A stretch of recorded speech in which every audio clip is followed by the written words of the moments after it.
Hello, everyone. Welcome back to The Way I See It. I'm your host, Michael Baumler. You know, there are words that help us understand what's going on in the world, and then there are words that help us avoid understanding it. One of my least favorite words falls firmly into the second category. It's a word that pretends to be harmless, but it's used every day. It's a word that sounds mathematical, objective, even reasonable, but it isn't.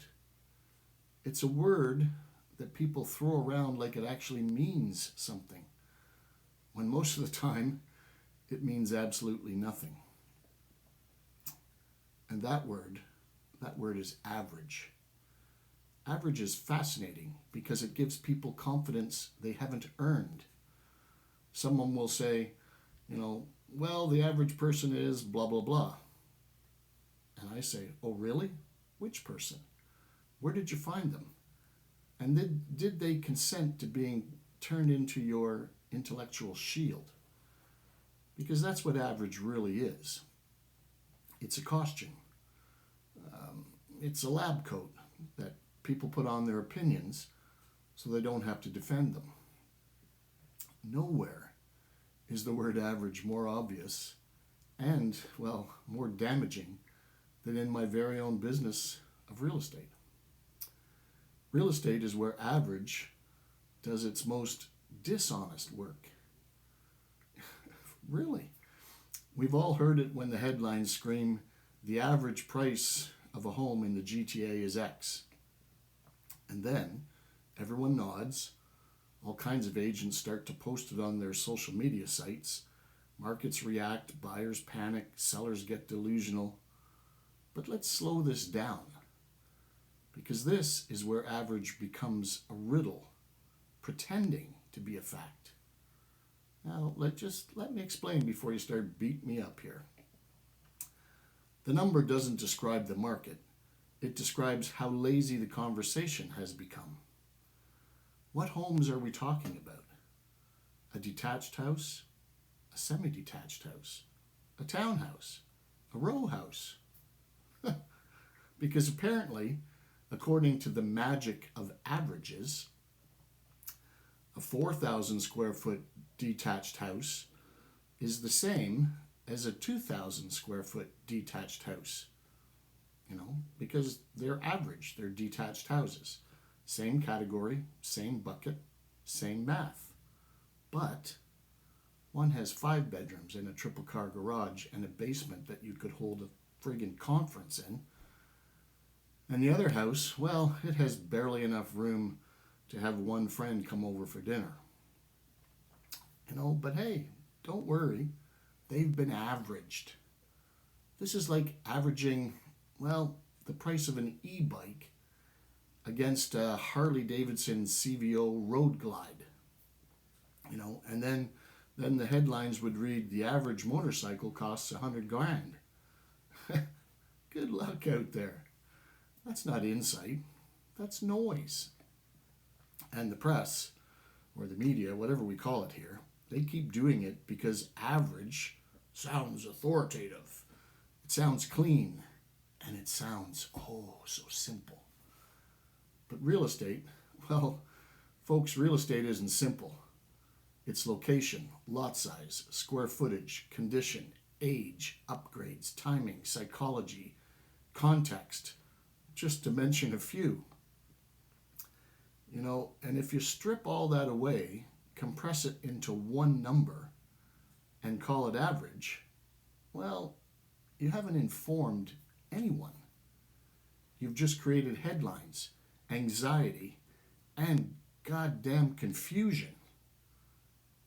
And this is the real danger of the word average. It flattens reality. It takes something complex and turns it into something misleading, but easy to consume. The average price doesn't tell you what your house is worth. It doesn't tell you what you can afford. And it certainly doesn't tell you where the market is actually moving. It tells you what happens, when I don't know, when you blur everything until it's safe enough to print. And this isn't just real estate. You know, there's lots of examples. I don't know. Excuse me. The average worker is lazy. The average student isn't very smart. The average person is overweight. I just read 10 minutes ago that the average driver has 4 accidents in their lifetime. Yeah, go ahead, Google it. You know, but if I check the accident reporting station down the street here in my beautiful city of Brampton, I swear I see the same vehicles there monthly. No, what they're describing isn't a statistical fog made up of, wildly different people or abilities or incentives or circumstances. The average person doesn't exist. The average house doesn't exist. I'm not average. My house isn't average. The average life, hell, my life isn't average. Yet somehow we let this imaginary middle set expectations, prices, and self-worth. Eventually, people start aiming for average, or worse, settling for average, and even worse than that, defending average. And that's tragic, because average isn't neutral, it's a sedative. It calms you into, not asking any better or more intelligent questions. Questions like, what kind of house? In what neighborhood? With what features? And how large? How new? How old?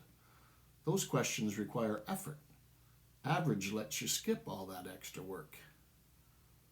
And I'm not saying we should ban the word, or, maybe I am in certain instances.